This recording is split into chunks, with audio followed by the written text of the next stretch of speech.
لطف آئے پیچھے کھڑے افراد کی موجودگی سے بے نیاز۔ اس نے ساکت کھڑی نورے کے چہرے پہ لہراتی لٹ اس کے کان کے پیچھے اڑستے ہوئے بھاری لہجے میں کہا تو اس کے بازو سے رشتہ خون اس کے ہاتھ کو سرخ کرتا نورے کے چہرے پہ کو بھی رنگ گیا۔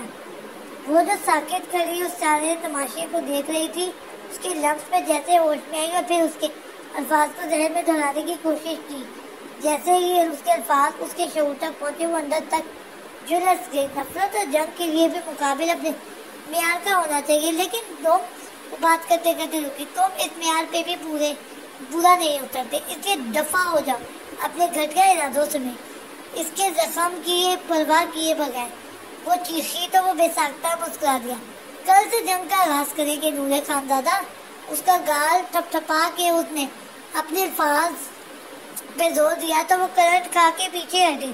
چھوئے نہیں مجھے، وہ گھرائی، جبکہ خون زیادہ بہنے کی وجہ سے حماس پہ غنود کی تاری ہونے لگی تھی، مگر اس کی گزارٹ پہ اس نے سر جھٹکتے ہوئے اس کے چہرے کو دیکھا اور ایک نظر اس کے نزدیک ہوا۔ اسی لیے کہہ رہا ہوں کہ کل سے جنگ کا آغاز کریں گے۔